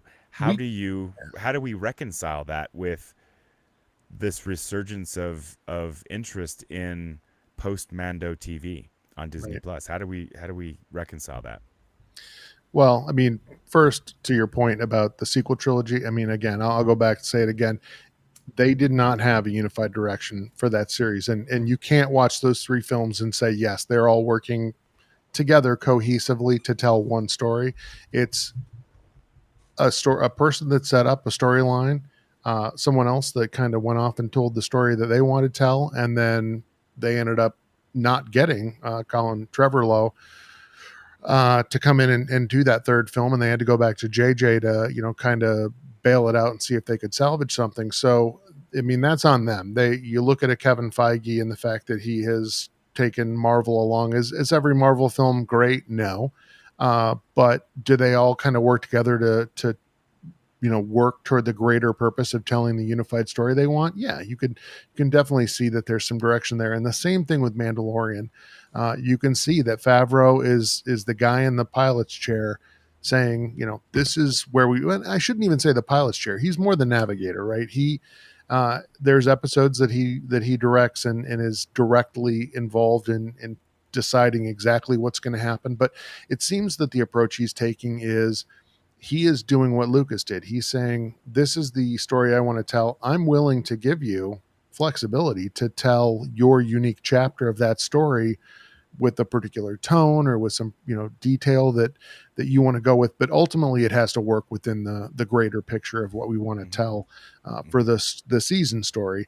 And it was interesting with season 1 because I had the same feeling that you did. There were those side quests that weren't really on the main timeline, and you kind of didn't see the purpose of them at the time, but ultimately they were all brought together in those last couple episodes, and you understood at that point that he was making these connections that later he was going to pull from to put the posse together and achieve the main goal. So that worked, and they were able to work in humor, and they were able to work in some drama, and they were able to work in the heist aspects and some other things, and they made it work. So I think in the future, I think one of the things the Mandalorian did well in season 1 that they got away from a little in season 2 is, as you said, they were telling a story that wasn't tied to all these characters that we know and love, and they touched more on some of those characters in season 2. And that's always going to be a risky proposition. Anytime you touch a known quantity, if you do something with that person or that situation that does not resonate with people, you're going to end up with a mess in your hands. So I'm interested now. They're kind of moving away from the Grogu aspect. What story do they want to tell with Mando? And I think there's a lot of cool places they can go with it. And I just hope that they don't go down a path that's riddled with landmines with a lot of super familiar characters. But I do love the references and things like that. Do you like the because one of the things I've been spitballing is, where does season 3 go? Because from what I understand, they haven't even shot yet, or they will start shooting here shortly. So it's like, as far as the timeline we've all been talking about and those kinds of things, and that is part of just letting go of the pop culture kind of getting caught up in the rumors and this, that, and the other thing. But Favreau said, look, we're finishing up Boba, and then we're going to jump right on Mando 3. And in the background, of course, Andor's going on, and of course they're already starting Kenobi, and we just don't know it yet, and those kinds of things. And so when you look at the production timeline, it's like, okay, Boba in December. Now they haven't even started Mando, and it's 9 months from the time they start to the time it airs. Yep. So then we're looking at the very earliest spring, maybe summertime, for Mando 3. We have Kenobi and Andor, so Andor's probably coming after what? Book of Boba? I would expect, yeah. Yeah, because I think that's the only thing that, because they've announced that it's 2022, that all these new shows are coming out. So you have presumably Mando 3, but Mando 3, Andor, Kenobi. Is it just the 3, or was there a 4th? It's just the 3. Ahsoka, right? There is has they even started shooting Ahsoka, or is that still a... No. And see, that's the thing too, is that they've said that these shows are in the works, but like Acolyte and those kinds of things, but there's been no sort of movement. The only thing we've heard, they film 2 at a time, and one starts about halfway through when the next, that kind of thing. So if Book of Fett's done, that means that Andor is probably already done. Should be on the way, right? Yeah. Because Kenobi is next in the pipeline. So if they're doing Mando and Kenobi, that's the 2 at a time type thing, which means they finished. Anyways, that's kind of what I'm putting together. But what from this, do you think that Disney, because it was a success, the first season of Mando, do you think Disney got involved and said, we're going to hit these beats, we're going to bring in Luke? How do you think that do we know, is it out there on video? Just has someone already asked this question? I don't know. I'm sure someone has. You're not in an Andor row, but yeah, I haven't watched a lot of videos about the upcoming season. I know that Disney is certainly not shy about trying to dictate what types of beats are going to be hit within Star Wars. I think we've already seen that with some of the new content. And I would be sad if they chose to go that route, because anytime you start to want to clutter up the story with these messages that you want to put out there, you risk getting away from the storytelling, which is always what wins with Star Wars. So I hope not. But the more people that they draw on with a popular series, the bigger the audience is. So right now they don't have a ton of huge wins. So I would think if it were me, I would be a little bit more cautious about not rocking that boat too much. And Favreau, I think Favreau wants to defend and keep the storytelling pure as well. So I think we've seen some of that from him, and I hope that he kind of mans that wall and guards it against some of the nonsense that may crop up. It does. It sounds like he is, he's at the gates. He's allowing some things in, but it feels like he's being protective. And I think that we don't necessarily get that from Filoni. Yeah. We get that more from the comments John has made. And to your point earlier, he feels much more of the captain of the ship and he's telling people, this is what I want to do, and go do your job and do it, that kind of thing. But yeah, I do feel that he feels right for what's being done now. And I don't know how involved he is with all these other shows. It sounds to me like his involvement with Star Wars began with Mando. Do you know if he's involved with the other shows? Not Boba Fett, but well, I mean, I know that he was the voice of Pre Vizsla in Clone Wars and Rebels, so he definitely has had some involvement with Star Wars in the past. Certainly, I don't think on a production type level. Right. I mean, he was the four-armed guy in Solo too. Yeah, the original. Yeah. Oh yeah. What's his name? Oh God. What does he say about a Wookiee's lap? It's the most comfortable thing. Right. I keep wanting to call him Ricardo, but I know that's not it. And No. Ro would tell me that's offensive. So. But yeah, those guys. Rio, there we go. Rio, yeah, Rio Durant. Of course he knows, but that it. Mando to me is one of those things that I don't. That's a flag I'll wear. I dig that show, and they're try as you might. I've heard the this doesn't correlate with that, or those kinds of things. And yes, if I was in this to do that and to pick apart, yes, you're absolutely right. But I think I've come to a point in my life where I've had some what I call come to Jesus stuff that has happened in the last 9 months, those kinds of things. And I don't, it's energy wasted as far as I'm concerned. Yeah. And so, hey, Mazel Tov, go rock that boat. That's cool. I like it. And I like it for these reasons, because I don't view it as, I don't know if I necessarily need to have it totally fit. I don't know if I need it to be one linear story anymore. I think I can appreciate what they're trying to do in the moment. And if there's some missteps, which I don't think are being done intentionally, you know what I'm saying? Like, I mean, yes, the tone of the sequel truly, over big stuff, there are some things that they are quite obviously doing on purpose. But I think when small things kind of slip through, I don't think that is a little FU to the fans, I think, or to the fanboys. I think that's just like, hey, look, my bad. George Lucas had the luxury of just whatever he said was gospel, but it contradicts. Don't care. The movies. Fix your stuff. You know what I mean? Like that kind of attitude. And now everybody, and it would suck, because they'd be like, hey, dude, Rob, you want to write the next Star Wars movie? I would love that. There's no way in hell I would ever do it, though. I hate writing. Well, even if I thought I wrote some opus or something, right. It's not, you're already behind the 8 ball. Your name is associated with this now, and I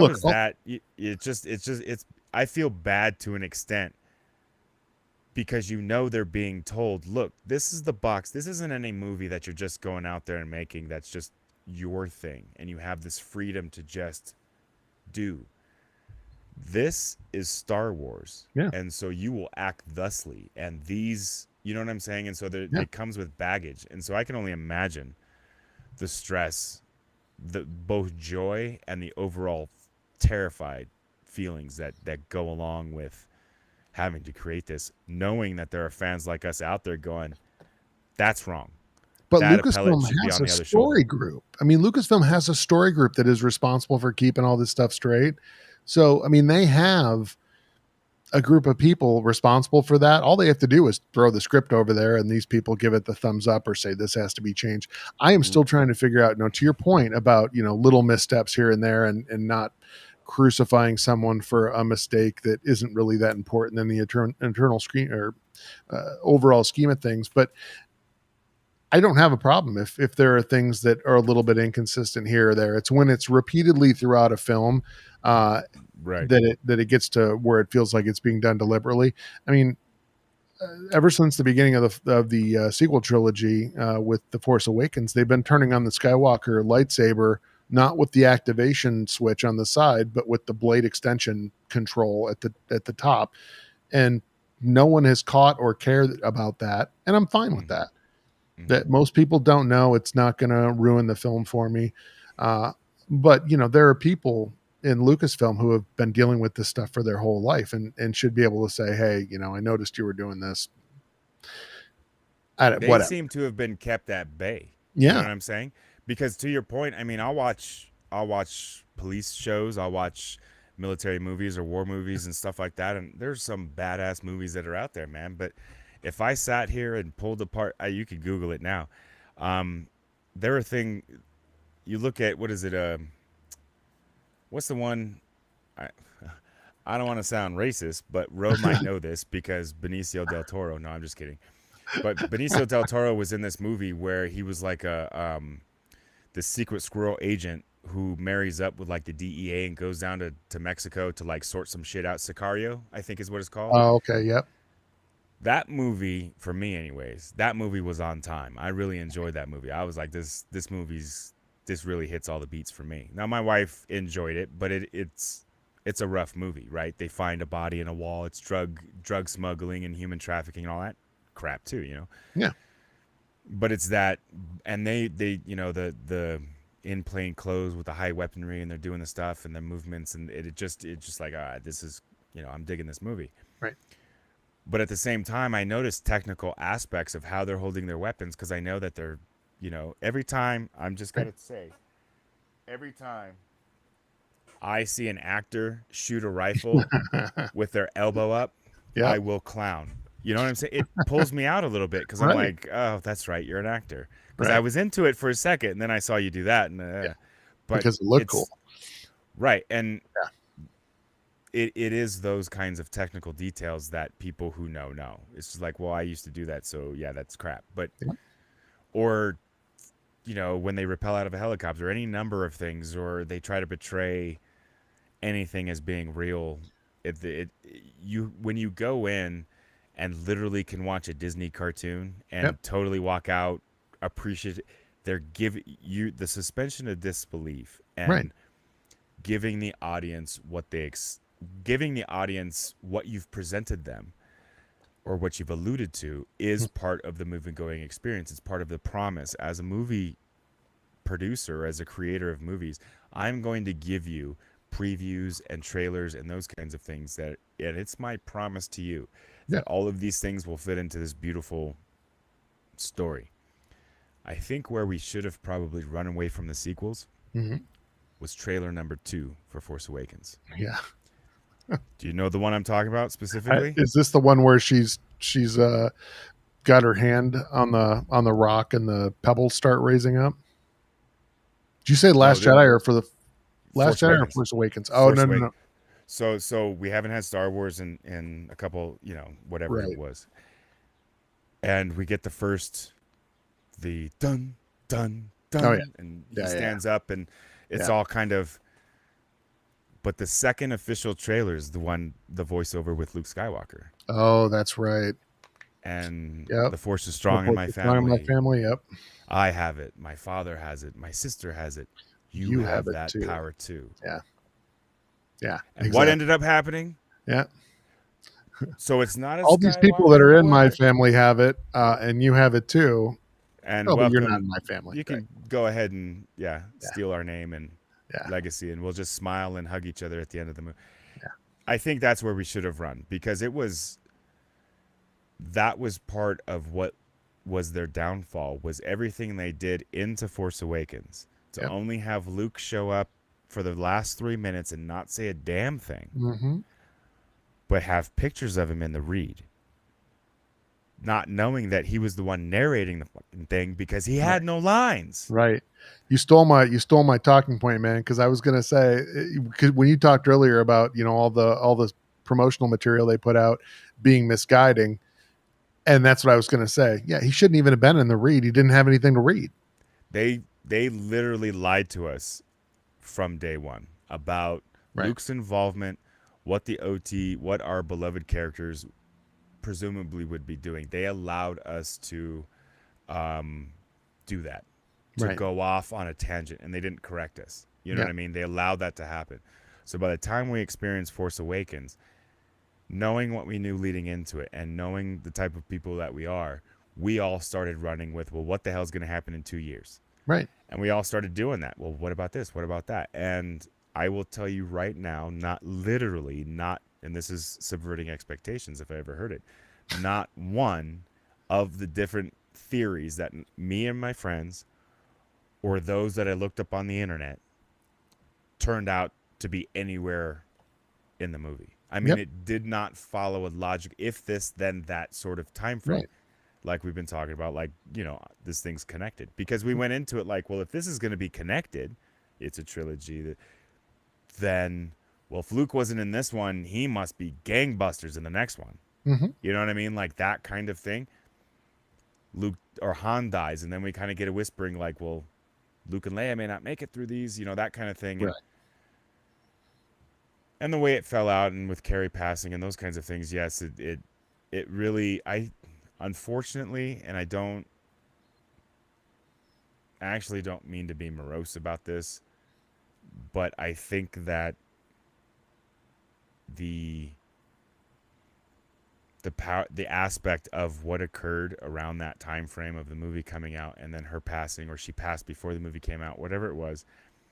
And I remember people, as the movie was horrible, kind of reaching back, like she died, that was like she didn't want it. You know what I'm saying? Like that. Yeah. Not killed her, but that kind of thing. And then now that's her last thing on screen. Right. That morose aspect of it is like, no.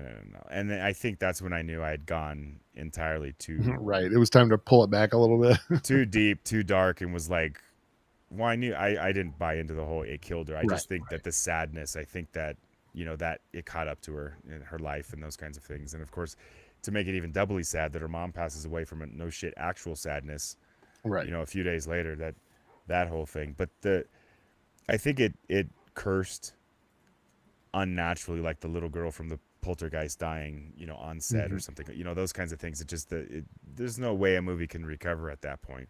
Right. And when the Yo Mama jokes came out in The Last Jedi, it's kind of hard to go back at that point. There's, where do you go from there? And when you break that wall, like Deadpool does, but on purpose, it's hard, especially in a Star Wars movie. It's hard to get back. Like we were talking about before with Rogue One, we were there, we were dirty, we were on Scarif. It was there. It was the movie that we anticipated, much like we felt like we were on Endor. We could feel, what the air conditioning is on Bespin, because it just, you were there. It was part of that whole experience. The prequel trilogy takes you out a little bit, because you do, as a fully functioning adult, you're now realizing this is all going to be CGI. So you're processing it that way, instead of from a child's aspect of, this is the greatest thing I've ever seen, because nothing's ever looked like this that I've ever, my parents have ever taken me to go see. Right. And so if you're able to kind of go back to that age group and look up at it, I think that Disney Lucasfilm has failed, because I think that where the fans had gotten away from this aspect of being able to look back and up at it, like as though we were kids again. Who's creating it now, and the fans that are now, they're not communicating well. Those are the points that need to be met. We have to be vested. We have to think that we're going along this journey. Right. And we have to believe that you're going to respect the things that we're coming to go see. Mm-hmm. So if we can get to that agreement, we will continue to go see these things, and we won't talk poorly about you, because we all know that they watch and listen and those kinds of things. Vader and Kadish know firsthand. I mean, Ryan Johnson even popped off, quote tweeted me or something because I called him a pimple on the wart of an ass or something. And I don't know. He, anyways, but Did you? the, No, yeah, just I kidding. did. I did call him that. But it just and it was basically his treatment of the fans, and the perception that he was giving off is the ungratefulness of, you little shits, you don't like my masterpiece. Right. And we're like, actually, it sucked donkey balls.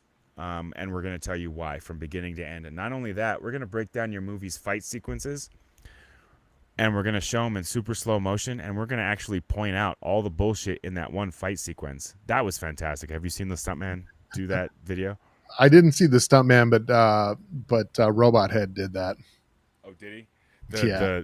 The The throne room fight sequence. Yeah, I don't think it was Robot Head. I think Okay. there's literally like these 3 stunt guys. Okay. That's what it was. These guys, yeah, because there's a Yeah. blonde dude, yeah. So there's these 3 stunt guys, and they're just like, what the, what? Look at this guy. This guy literally has an open, like, Ray swings, Right. and he's literally coming in with his staff, and he Yeah. chooses to like Yeah. roll Pull off. back. Yeah, Or she kicks one guy and 3 guys go flying. Right. Yeah. right, and then the thing with the knife, and he has the other blade here, but he allows. Yep. It was so, and of course at the time, your movie should look just as good on second review as Right. on first. If you fool us the first time, but we can see that it's bullshit the next time, Yeah. how many times are we going to pay to see it? You know what I'm saying? Only to see the shoe floating in space, or the asteroid that is actually Right. a potato or some shit like that. But that, except those kinds of things, I think that's where Disney has failed. I think that connection, that the solos, not Solo, but the Rogue One, where you're bringing it back to how it felt. You know what I mean? Right. Like back to the OT. I saw it, no problem. Yeah. Did you need to take a break, or are you? No, Okay. I've just gotta take care of something with my son. Outstanding. No, I totally appreciate it. I appreciate Hey, your time. I appreciate you coming on. we got Nick on. What's going on, man? How you doing? We've got all kinds of people on here tonight. Outstanding. Oh, I think my cat's walking in the garage. Nice. Hopefully she won't jump on the computer. It's not cold in here, so the computer's not the only hot thing in the room. Right. So. Running up the power bill. Yeah, no kidding. But, sir, I want to thank you for coming on. Why don't you tell everybody what you guys have planned coming up? I'm actually in the process. Tom is out this week dealing with some family stuff.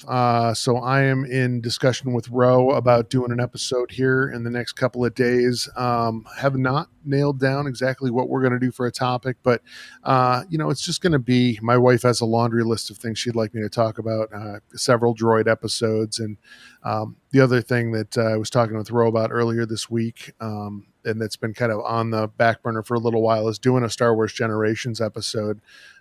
There's not many shows that have been out there as long as Star Wars has. It's been, 44 years at this point, since the initial film came out. So you've got so many people, and we talked about this a little bit on this show, that, have come to it at the OT era or the prequel era or the sequel era, and anywhere in between. And so, what they have impress on them as their initial Star Wars experience just really seems to resonate with them.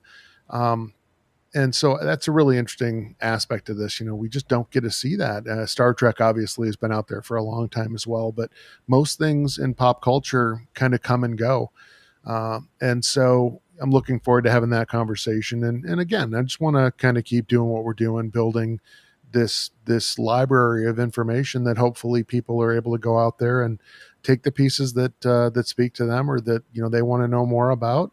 And hopefully it improves or adds to their enjoyment of Star Wars. 'Cause that's the biggest, takeaway for me, is not just the people that you meet through your love of Star Wars, but you can watch things within Star Wars and then see something else down the road and go back and rewatch an earlier film and get something different out of it.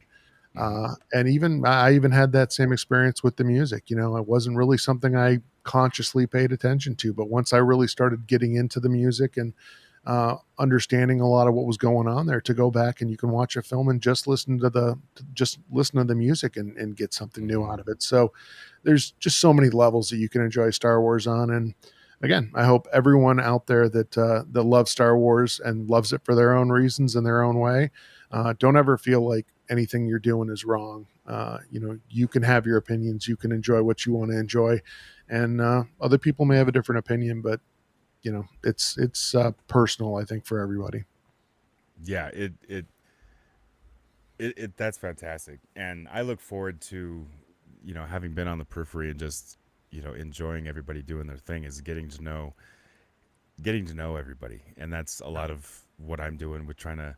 I've reached out to a few people. Again, I'm trying to set myself up for success, so I'm not lining up all these interviews, but I have, reached out to a few people, and Yeah, knowing that they couldn't do it till later, it was, reach out to a couple more, and yeah, but to get to know the network and to get to know the people who have been doing it for a while, and the people who have the passion, and the getting that flavor, where if you only hear them do their podcast and you don't actually hear them talk about, like, different aspects, yeah, or, what I like to do here is the meshing of having the kids and the family and the reality, where reality and escapism converge, type of thing. And so yeah, that it is a real aspect, and when we're done with these things, and you got to go feed the dogs, and I got to go pay bills, and I got, and we have those life issues that we all yeah, deal with. And then when we're not doing that, and we're not putting up a face, and being that sort of, or maybe even a 5-minute video or something yeah, that's edited,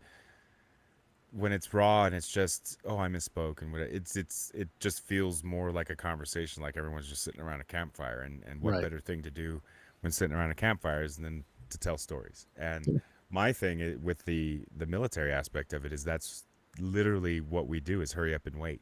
yeah, And if there are, and not everybody's like this, but some of the best conversations I have ever had in my entire life have been about absolutely nothing, right, at like 3 in the morning, as we're waiting to go do something. right, And we're passionate, like, I can't believe you said what the.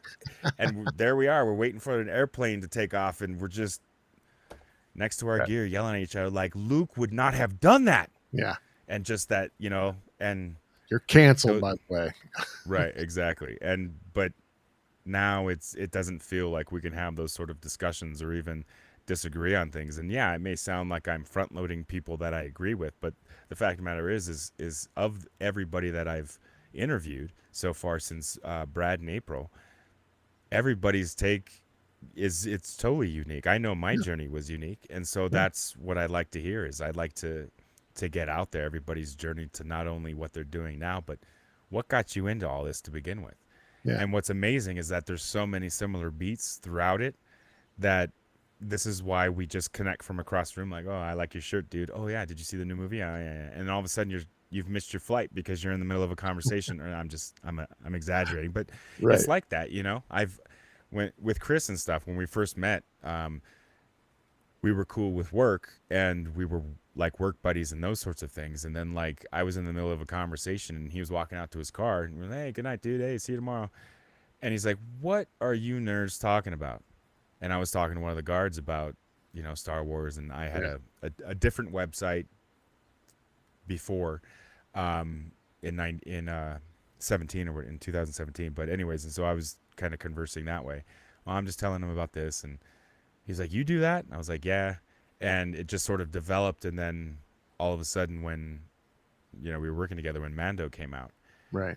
and then we were able to watch that as work buddies together. You know what I'm saying? And I could have that where my wife was like, I mean, my Yeah, daughter, when she saw it, they watched the first episode with me. And of course, when they first showed Grogu, they yeah. both went batshit. So I couldn't hear, like, what Oh, was going on. What did he say? They literally said that. What did he say? And I'm like, I don't know. You guys were like guffawing. Hold on. Let me rewind. So, but then to go to work, and because I'd right. be like, what'd you guys think? What, the tone and the music? They're like, it was good. Well, okay. Thank you. Love you. Good night. Can't wait to talk to Chris tomorrow. That kind of thing. And, Right. dude, what'd you think? The tone. I know the tone, the music, Mhm. and you're there with someone who's just. And did you notice? It's not Yeah, all these different things, and you're just like, well, what is that going to mean? And all of a sudden, we're 8 again, yeah, and we're wondering, is it? That's the aspect I wanted to grasp a hold of, and I wanted my kids, as I journal these things, Yeah. to see that aspect of us, of these guys. They've heard stories, not every, they've heard some stories of the military, and they know me as a person, and so like when I have regular normal chats with human beings, that it isn't a buddy of mine and we're oh, the kids are here, let's clean up our language, or things like Right. that, where we're being us. They've seen me do that. So when they saw videos of me that I did at first, they were like, I liked it, but it's not, Right. It there was wasn't. something about it for them, Yeah. and this was much more. They were like, oh, that sounds right, that That kind of sounds thing. like And so, dad. right, exactly. Authentic, right? Yeah. You gotta be authentic. You gotta be who you are. Right. And I And think there that are, resonates with more than just your family, right? yeah, I think so. I mean, that's the hope. I like this, Yeah. and if nothing, I mean, this is the aspect that I enjoy, and if other people enjoy it and they want to sit around and listen to us do this, then that, that's cool too. And chat, I'm very bad with chat, and I almost need like a team of people to help Yeah. me. Oh, don't forget this, that kind of thing. But I don't. There's no pressure because there's no judgment, and that was the Right. thing that was so impressive about the Red Five, is the individuals in and of themselves, before they even knew, like even going back and looking before Red Five even existed, or these Mhm. people, joined Red Five. They were still these people, and I think Yep. that's the genius behind Roe, is that he's able to see that, um, that aspect, and in my case, he passed some certain, just tonnage and stuff. I was just a different person, and how I Right. approach things. And we had talked at great length over a long period of time, even before he started the network, privately. And yeah, it's just, it just made sense that, I do something with them. And although he wants me to blog, and I've been, intermittently writing stuff, it's like, it's fun to have the camaraderie, but it's also fun to have the competition. It's fun to have that expectation of, you got to bring it, dude. There's going to be Right. 8 of us. You got to bring your game when we do this group thing, that kind of thing. And so that's the drive that I sort of needed to kind of continue, and to sort of just kind of do it in earnest, Yeah. as a regular hobby, It instead of look just. it helps having again it's another iteration of a family. It's Mhm. what Star Wars is all about. So to have that group around you to kind of egg you on. I can't row and the conversations guys, and I had so many people when I wasn't putting out episodes. They're like, they weren't get out there and put up an episode, but they were encouraging me to kind of get back into it. And Mhm. it's hard when you kind of break that, the pattern that you're putting out episodes when you're not doing that and you get out of that rotation.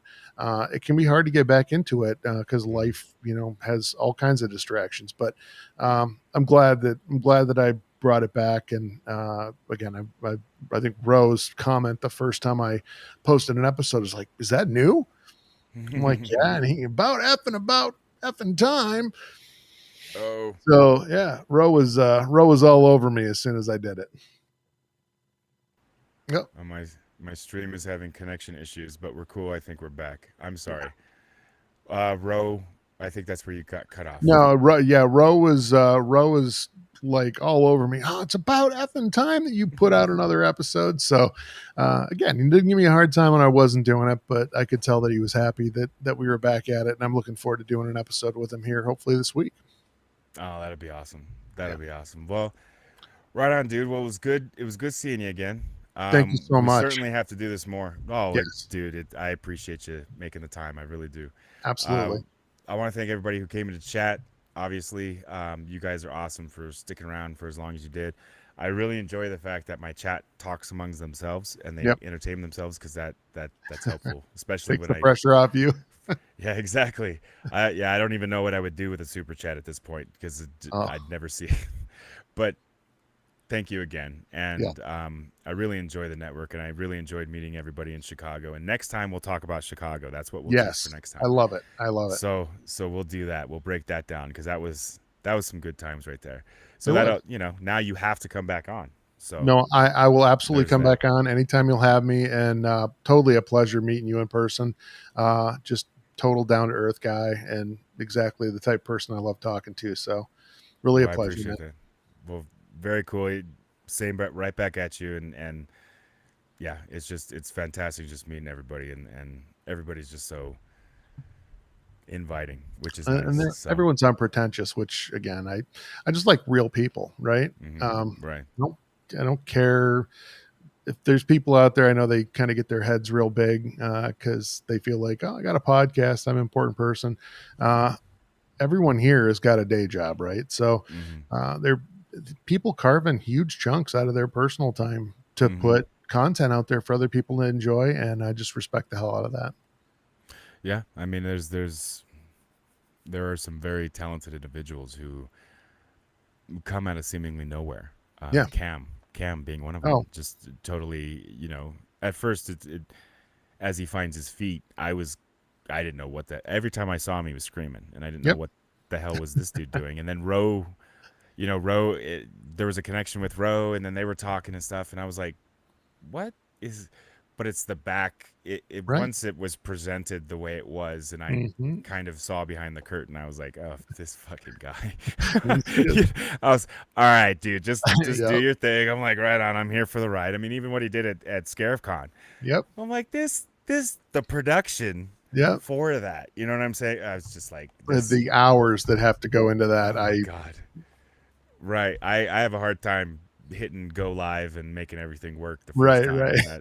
So that I'll enjoy everybody else doing that. And if someone wants to join a team and do that stuff, that day, Right there with you. I will be more than happy to not pay you and have you do stuff for me if you like to do that. Yeah. That is not my forte, but I know you have to get going. Again, I appreciate your time. Thank you for coming on, brother. Just like with everything else, guys, as we wrap up with Rob, like, follow, and share. He is at GTA Podcast. Yeah, JTA Podcast on Twitter and jtapodcast.com. You can find the podcast there or on any of your favorite podcatchers. And if you want to reach out via email, it's jtapodcast@gmail.com. So try to keep it nice and consistent and easy to find. Don't go to JT Archives, though, because that's the collectible site, and Ro probably prefers to go there anyway. Well, go like, follow, subscribe. Yeah, everybody's doing it who's in chat anyways. But if by some chance you're not, what are you waiting for? Get out there and do it. Much appreciated, this episode, man. No, again, I was extremely nervous because I haven't, it's one of those things where I was talking with, military dudes. And then I'm like, oh, this guy actually podcasts and oh shit, that kind of thing. And so I was nervous. I want to have some toys to show off and stuff, but it just didn't. It wasn't in the cars. Maybe next time. But again, thank you for coming on. If you like this podcast, if you like this episode, please give the podcast a follow, subscribe, whatever your favorite pod place to get podcasts does. Whether it's follow, subscribe, heart, review, those kinds of things. Please do all those great and wonderful things. It's highly appreciated. For everyone's podcast who not only shows up on here because the guest is everything is. We're helping promote each other, and we're giving strength and encouragement to each other along the way. And it's more one-sided on this end. And I hope at some point, we'll have a discussion where maybe I can come on your podcast and we could do absolutely something like that. So that I like the idea of the collaboration, the possibility of collaboration is fun. Playing in other people's backyards and stuff. So yep. So if you enjoyed this podcast, if you enjoyed this episode of the podcast, do your thing. And if you're watching this on Twitch or YouTube, do your thing down below. You know what that is. I don't have to spell it out for you. And as always, as we go into this week, this episode will be live tomorrow. So if you're watching tonight, catch the podcast tomorrow. It'll all be pretty up on the ends. It'll have the cool Red 5 stuff and then my jiggity stuff that goes in there as well. And it'll sound all cool and you'll have it forever and always on your phone. So go ahead and do that. And as you go through your week, be good to each other, be indomitable, and as always, you be cool. 97 out. So that's it. I don't know. I'm just trying some stuff. So what do you do? I totally get it, man. It's hard. It's hard to find the perfect intro, the perfect outro. I still haven't got my outro nailed after 66 episodes. So I feel so goofy, man. Yeah, I hear you. Dude, I loved how how apropos your episode 66 with Yeah. Order 66 and all of that. That was one of those ones like, oh, here, that's Yeah. perfect. It Like was, you I took was it and happy said, because I didn't have to think too hard about what the topic was going to be for once. But usually it comes to me. My wife will always say, like on a Monday, she's like, "What's your podcast going to be about this week?" I'm like, "I'll let you know when I figure it out." yeah, I But mean, I can't tell you how many, I have like this running script of just topics, and yeah, I'm deleting and adding stuff to it, and I'm yep, just things to think about. And I haven't actually got back to an actual just by myself podcast yep, that's not live. And I like doing both. yep. I really like doing this, and I just, it's the different No, aspect of that, it's you just a know. cool conversation, Yeah. which is always a good time. So, and it's the one thing that I felt like we didn't get to do as much as I would have liked to when we were in Chicago. Uh, Right. Last year, I was there for like 2 overnights. Mm. And Ro, I mean, we went to dinner. Ro had came out. We had a drink together, and then there wasn't much going on. So it was, if there would have been other people in town, we probably would have been out later and had a little bit more fun. And then, of course, this year it didn't work out. But again, I know he's going to do it again next year. So Oh heck yeah, and I'm sure there'll be other things too yeah, because everybody's got the meetup bug now. the bug, right? Yeah, Yeah, so it'll I don't know. Yeah, it'll definitely be cool. Especially with the support everyone's giving and the willingness to sort of set time aside and yeah, I do recognize that it is self promotion, but yeah, when you're established and you've got your base and you're moving forward and stuff, it's like it does mean a lot, especially with right. someone who's just starting out to say, would you like to come on and be a guest like that? Because Yep. I recognize you bring people, and then it's back and forth, and that's There were the people thing. And doing that for me when I started, right, getting going on Rose podcast. He let me come on and join up with him and Alex at the time because Brad was busy with the military and out in the hmm sub or whatever. So it's that's the thing that I like is you got people who help you kind of get your feet under you, and then you turn around and pay that forward to the next group of people. And that's what's cool about Red 5 is that no one thinks that they're such hot shit that they don't have to take care of anyone else. right, If someone says I need some help with this, like you mentioned earlier, there's hmm always someone who's going to stick their neck out there and say, hey, I'm good at that, so let me see what I can do for you. yeah, it's amazing. It's Yep. it's it's It's it's it's nice, community. hmm It's what in it's the supposed to truest be. sense, Yeah. right? So, well, again, thank you again, Awesome. man. Yeah, I'm I sorry really I had the hard stop tonight, but I'm gonna dib no, upstairs and take care of the boy, and we will I definitely understand. be talking. So reach out anytime. All right, brother. Well, I appreciate it, and you take care. Will Everybody in do. chat, everybody who's watching right now, you guys be good to each other. We'll see you next time. All Have a right. good night, guys.